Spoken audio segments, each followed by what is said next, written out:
Hello friends. आज की इस क्लास में आप सभी के लिए फ्रेंड्स साइंस का जो है ना टॉप 40 क्वेश्चन से भी ज़्यादा क्वेश्चन पढ़ाने वाले हैं। ये सभी क्वेश्चन फ्रेंड्स बार बार एग्जाम में रिपीट होता है, इसीलिए किसी भी हाल में ये क्वेश्चन आपको याद होना चाहिए। ठीक है, जो लोग भी टेलीग्राम से नहीं जुड़े फ्रेंड, डिस्क्रिप्शन में लिंक दिया गया है, आप वहाँ पर क्लिक करके टेलीग्राम से जुड़ सकते हैं। ठीक है, तो चलिए फ्रेंड्स क्लास को स्टार्ट करते हैं। जितना भी क्वेश्चन का आंसर याद होगा फ्रेंड्स कमेंट करिएगा। आज के यहाँ पे पहला क्वेश्चन है कि मृदु उत्तक की कोशिकाओं के बीच पाए जाते हैं। जो फ्रेंड्स मृदु उत्तक की जो कोशिका होता है ना, उसके बीच क्या पाए जाते हैं जी? तो अंतर कोशिकीय स्थान पाए जाते हैं। एक नंबर क्वेश्चन का ए हो जाएगा। जो जो भी क्वेश्चन पढ़ा रहे हैं आपको फ्रेंड्स पूछा गया है पहले, ठीक है, इसलिए अच्छे से पढ़ लीजिएगा। और ये सब क्वेश्चन बार बार एग्जाम में रिपीट होता है। आगे चलते हैं 2 नंबर क्वेश्चन की ओर। चलिए, जिस मृदुता की कोशिकाओं में हरित लवक पाया जाता है, जिसमें हरित लवक पाया जाता है, उसे क्या कहते हैं बताइए? जिसमें हरित लवक पाया जाता है उसे क्या कहते हैं? 2 नंबर क्वेश्चन में बताइए तो। ठीक है जी, कोशिका और उत्तक से जो है ना बहुत क्वेश्चन रिपीट होता है फ्रेंड्स, पता है उसे क्या कहते हैं? जिसमें फ्रेंड्स हरित लवक होगा ना उसे क्लोरेनेकाइमा कहते हैं। यहाँ पे 2 नंबर क्वेश्चन का बी हो जाएगा, क्लोरेनेकाइमा कहते हैं। आगे चलते हैं 3 नंबर क्वेश्चन की ओर। अगला क्वेश्चन, कॉर्क कोशिकाओं में क्या पाया जाता है? कॉर्क कोशिकाओं में क्या पाया जाता है? लैक्टेस, सेलुलोज, सुबेरिन या फिर लिग्निन? 3 नंबर क्वेश्चन में बताइए। यहाँ पे क्वेश्चन बोला गया है कि कॉर्क कोशिकाओं में फ्रेंड्स क्या पाया जाता है जी? आंसर आपका यहाँ पे हो जाएगा सुबेरिन पाया जाता है, सुबेरिन। आंसर यहाँ पे सी हो जाएगा। आगे चलते हैं 4 नंबर क्वेश्चन। मृदु उत्तक एक प्रकार का क्या होता है? मृदु उत्तक एक प्रकार का क्या है बताइए? सरल उत्तक है, जटिल उत्तक है, विभज्योतक है, कोई नहीं? चौथा नंबर क्वेश्चन में बताइए तो मृदु ऊतक जो होता है फ्रेंड्स एक तरह का क्या होता है जी? सरल ऊतक होता है। ऑप्शन नंबर ए हो जाएगा। ठीक है, जो भी क्वेश्चन याद होगा ना आप लोग को फ्रेंड्स कमेंट करना है। ठीक है, और यहाँ पे कुछ प्रूफ दिखाने वाले क्वेश्चन पिछले बार कहाँ से पूछा था। ये वाला क्वेश्चन फ्रेंड्स पूछा गया एग्जाम में, सेम क्वेश्चन मेरा नोट से पूछ दिया है। क्वेश्चन पूछा गया एग्जाम में, सेम क्वेश्चन मेरा नोट से। ये भी क्वेश्चन पूछा गया फ्रेंड्स, सेम क्वेश्चन मेरा नोट से। क्वेश्चन पूछा गया मेरा नोट से, क्वेश्चन पूछा गया मेरा नोट से। मेरा नोट से फ्रेंड्स क्वेश्चन ऐसे हूबहू आता है। अगर आपको भी नोट्स लेना होगा, व्हाट्सअप नंबर यहाँ पे शो हो रहा है जी, इस पे मैसेज करिए। 149 रुपया में आपको नोट्स मिल जाएगा। ठीक है, लेट मत करिए, बहुत बच्चे इस नोट्स को ले चुके हैं। आगे चलते हैं 2 नंबर क्वेश्चन को। चलिए अगले क्वेश्चन की ओर। विभाजन की क्षमता किस में होती है? विभाजन की क्षमता किस किस में होती है? 5वां नंबर क्वेश्चन बताइए तो। चलिए, तो फ्रेंड्स विभाजन की क्षमता जो होता है जी पता है किसमें होता है? विभज्योता कोशिकाओं में। ठीक है जी, विभज्योता कोशिकाओं में क्या होता है? विभाजन करने की क्षमता होता है, याद कर लीजिएगा। आगे चलते हैं छठा, गैसों का विनिमय किसके द्वारा संपन्न होता है? गैसों का विनिमय। ठीक है जी, विनिमय मतलब क्या होता है? गैसों का आदान प्रदान किसके द्वारा संपन्न होता है? क्यूटिन के द्वारा, स्टोमाटा के द्वारा। हाँ जी, स्टोमाटा से होता है। ठीक है, गैसों का विनिमय जो होता है वो किससे होता है? स्टोमाटा से होता है। क्वेश्चन पूछा गया है। अगला क्वेश्चन, पौधों में सबसे लंबी कोशिका कौन है? पौधों में सबसे लंबी कोशिका कौन होता है? यहाँ पे बात हो रहा है पौधे की। ठीक है जी, पौधे की बात, जीव जंतु यहाँ पे नहीं, पौधे की बात हो रहा है। ठीक है, तो फ्रेंड्स यहाँ पे हो जाएगा सबसे लंबा रेशा होता है। ऑप्शन नंबर यहाँ पे डी हो जाएगा। आगे चलते हैं 8वां। चलिए, डैश काफी मोटे दीवार वाले मृत कोशिकाओं से बने होते हैं। इसमें से कौन मोटे दीवार वाले मृत कोशिकाओं से बने होते हैं? बताइए, इसमें से कौन जो है ना वो मृत कोशिकाओं से बने होते हैं? कमेंट करिए तो यहाँ पे फ्रेंड्स आपका पता है क्या आंसर होगा जी? दृढ़ तंतु जो होते हैं किससे बने होते हैं? ये फ्रेंड्स बने होते हैं मृत कोशिका से। आगे चलते हैं 9 नंबर। चलिए, किसके द्वारा मिट्टी से जल और खनिज लवण पत्तियों तक पहुंचाया जाता है? किसके द्वारा जो है ना मिट्टी से जल और खनिज लवण, मिट्टी से जल और खनिज लवण पत्तियों तक पहुंचाया जाता है? 9 नंबर क्वेश्चन में बताइए। ठीक है, किसके द्वारा जी? तो फ्रेंड्स जल की बात हो रहा है, जाइलम। जल से अगर जहाँ पे बात हो गया जल के बारे में फ्रेंड्स आपको याद रखना है जाइलम। ठीक है, 9 नंबर क्वेश्चन का ए हो जाएगा। ये क्वेश्चन बार बार एग्जाम में आता है। और फ्रेंड्स आप सभी को बता दें, पिछले बार के फ्रेंड्स पता है जी, सिर्फ मेरा नोट्स पढ़ कर गए थे और क्लास देख लिए थे। हूबहू क्वेश्चन एग्जाम में मैच करता है। नोट्स का प्रूफ दिखा दिया, अभी और दिखाएंगे। तो कहने का मतलब है नोट्स पढ़िए फ्रेंड्स। ठीक है, और क्लास भी करना है। अगला क्वेश्चन, चालनी नालिका बनाने में भाग लेता है, तो चालनी नालिका बनाने में कौन भाग लेता है? कमेंट करिए तो फ्रेंड्स यहाँ पे फ्लोएम हो जाएगा। 10 नंबर क्वेश्चन का फ्रेंड्स आप सभी के यहाँ पे डी है जी, फ्लोएम। ठीक है, ऑप्शन नंबर डी हो जाएगा। आगे चलते 11 नंबर क्वेश्चन। चलिए, केंद्रक स्तनपायी के लाल रक्त कणिकाओं में क्या पाया जाता है? केंद्रक स्तनपायी के लाल रक्त कणिका में क्या पाया जाता है? 11 नंबर क्वेश्चन बताइए तो। इसका मतलब क्या होता है फ्रेंड्स? इसका मतलब आरबीसी होता है। क्या होता है? इसका मतलब आरबीसी होता है। तो आरबीसी में फ्रेंड्स क्या होता है? 11 का बताइए। भ्रूणीय अवस्था। ठीक है फ्रेंड्स, ऑप्शन नंबर यहाँ पे ए हो जाएगा। आगे चलते हैं 12 नंबर क्वेश्चन। शरीर में कहीं पर भी चोट लगने से संक्रमण होने पर कौन भक्षण कोशिका का काम करता है। क्वेश्चन बोला गया ना जी कि शरीर में कहीं पर भी चोट लगने से संक्रमण होने पर भक्षक कोशिका का काम कौन करता है? 12 का बताइए आंसर। तो यहाँ पे फ्रेंड्स आपका हो जाएगा मोनोसाइट। ऑप्शन नंबर ए आप सभी का सही जवाब है। आगे चलते हैं 13 नंबर क्वेश्चन। चलिए, कॉन्ड्रियोब्लास्ट कोशिकाएं किस ऊतक में पाई जाती है? कॉन्ड्रियोब्लास्ट कोशिकाएं किस ऊतक में पाई जाती है? कमेंट करिए। तो फ्रेंड्स ये पाई जाती है, पता है किसमें पाई जाती है फ्रेंड्स? यहाँ पे हो जाएगा उपास्थि में पाई जाती है। आगे चलते हैं 14 नंबर क्वेश्चन। लिगामेंट, लिगामेंट का निर्माण करता है, लिगामेंट का निर्माण कौन करता है बताइए? लिगामेंट का निर्माण कौन करता है? 14 नंबर क्वेश्चन बताइए तो। लिगामेंट का निर्माण कौन करता है? 14 नंबर क्वेश्चन बताइए। तो फ्रेंड्स यहाँ पे हो जाएगा आपका पीला तंतुमय ऊतक करता है। ऑप्शन नंबर बी हो जाएगा। आगे चलते हैं 15। चलिए, रक्त प्लाज्मा में उपस्थित जल कितना परसेंट होता है? क्वेश्चन ये बोल रहा है ना कि प्लाज्मा में जल कितना परसेंट होता है? प्लाज्मा में जल पानी कितना परसेंट होता है जी? 90% होता है पानी। किसमें? प्लाज्मा में। आंसर यहाँ पे सी हो जाएगा। ठीक है, आगे चलते हैं 16। रक्त के थक्का बनाने में कौन मदद करता है बताइए? रक्त को थक्का बनाने में कौन मदद करता है? कमेंट करिए तो। 16 का सही जवाब फ्रेंड्स यहाँ पे हो जाएगा थ्रोम्बोसाइट। ठीक है, रक्त को थक्का बनाने में कौन मदद करता है जी? थ्रोम्बोसाइट यहाँ पे हो जाएगा। जो लोग भी 16 का बी लगा दिए, एक क्वेश्चन आपका सही हो गया। जो लोग भी टेलीग्राम से जुड़ना चाहते हैं, डिस्क्रिप्शन में लिंक है, क्लिक करके आप जुड़ सकते हैं।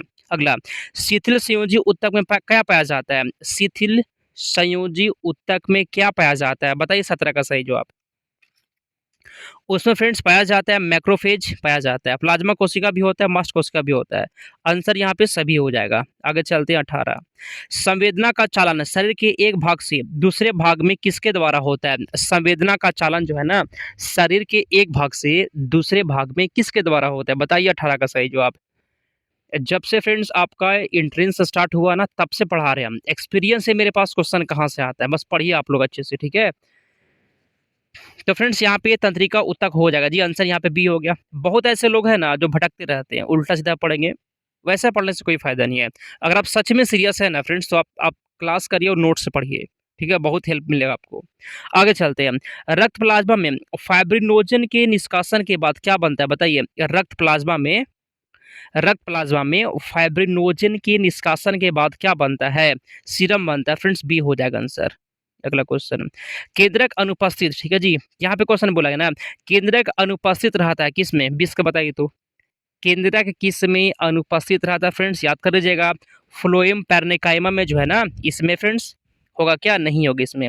आंसर फ्रेंड्स यहाँ पे सी हो जाएगा। वयस्क चाली नलिका में इसमें केंद्रक नहीं होता है। आगे चलते हैं 21 नंबर।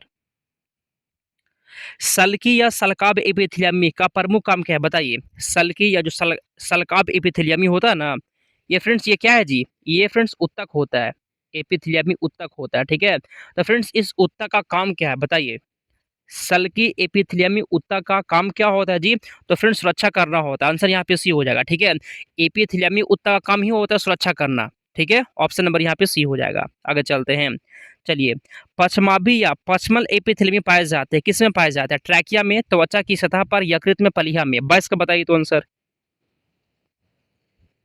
तो फ्रेंड्स ये पाए जाते हैं फ्रेंड्स, ऑप्शन नंबर ट्रैकिया में पाए जाते हैं। ऑप्शन नंबर ए हो जाएगा। आगे चलते हैं हम लोग। दो अस्थियों के आपस में जोड़ने वाले रेशेदार ऊतक का क्या नाम है? क्वेश्चन बोला गया ना जी कि दो अस्थियों को, मतलब दो हड्डी को कौन जोड़ता है?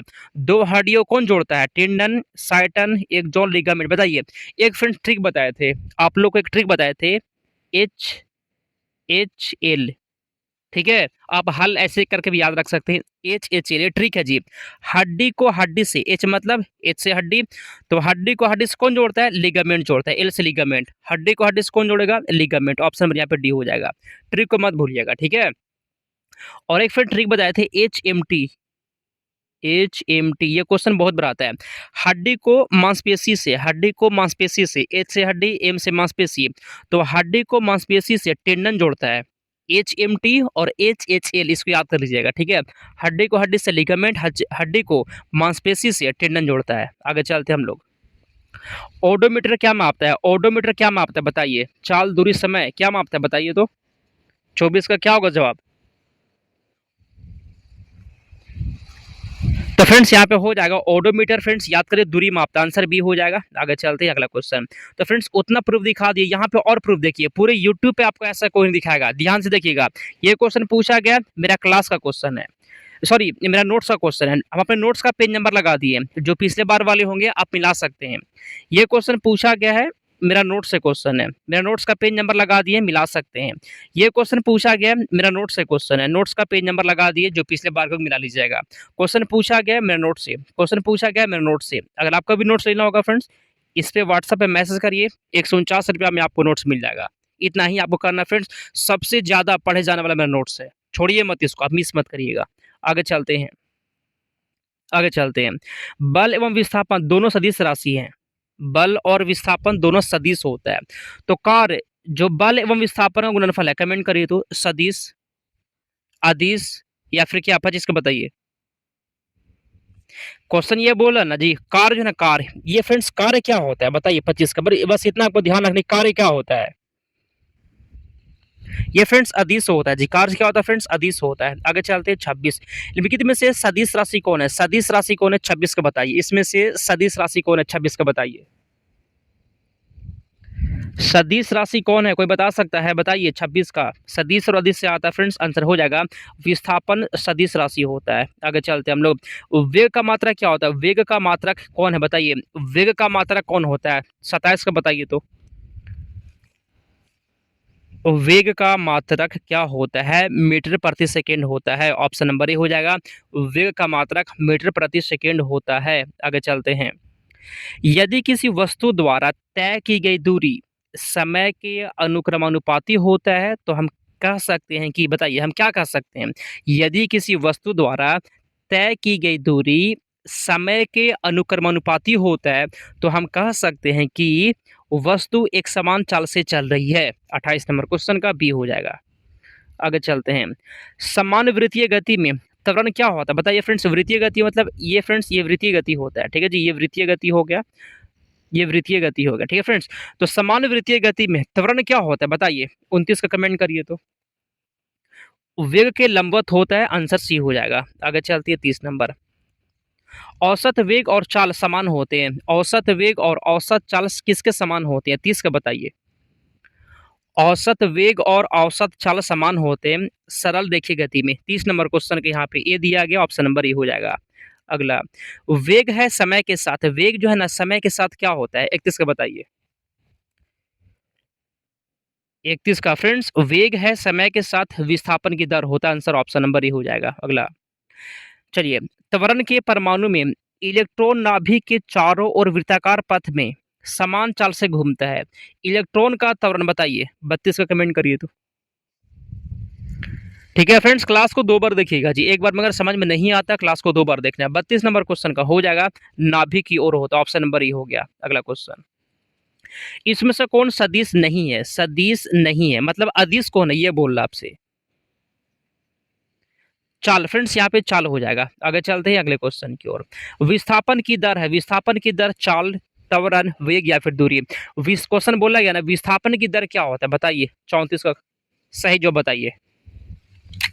तो फ्रेंड्स यहाँ पे 34 नंबर क्वेश्चन का बी है फ्रेंड, विस्थापन की दर त्वरण होता है, आंसर बी हो जाएगा। अगला क्वेश्चन, सदिश का परिमाण कभी भी नहीं होता है, सदिश का परिमाण कभी भी नहीं होता है। 35 का बताइए तो आप लोग क्या होगा सही जवाब। तो सदिश का परिमाण कभी भी फ्रेंड्स ऋणात्मक नहीं हो सकता है, ऑप्शन नंबर यहाँ पे डी हो जाएगा। ठीक है जी, ऑप्शन नंबर यहाँ पे डी हो जाएगा, याद कर लीजिएगा। सदिश का परिमाण कभी भी ऋणात्मक नहीं हो सकता, ऑप्शन नंबर डी हो जाएगा। अगला क्वेश्चन, उतना प्रूफ दिखा दिए फ्रेंड्स, यहाँ पे थोड़ा सा और प्रूफ देखिए। पूरे यूट्यूब पे ऐसे आपको कोई प्रूफ नहीं दिखाएगा, क्वेश्चन जैसे पूछता है जी।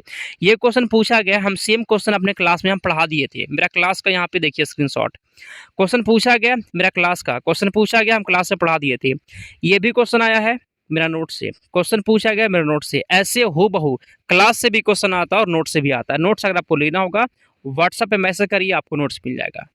आगे चलते हैं अगले क्वेश्चन की ओर।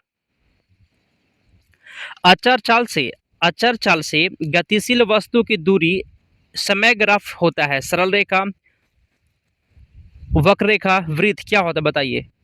तो फ्रेंड्स सरल रेखा हो तो ऑप्शन नंबर यहाँ पे हो जाएगा। ठीक है जी, ऑप्शन नंबर ए आप सभी के यहाँ पे हो जाएगा आंसर, याद कर लीजिएगा। आगे चलते हैं, वृत्तीय गति में क्या होता है? वृत्तीय गति में क्या होता है बताइए, 37 का जवाब दीजिए।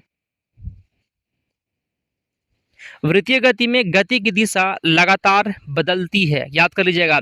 वृत्तीय गति में गति की दिशा लगातार बदलती है, आंसर यहाँ पे बी हो जाएगा। 27 नंबर को 37 नंबर क्वेश्चन का बी हो गया।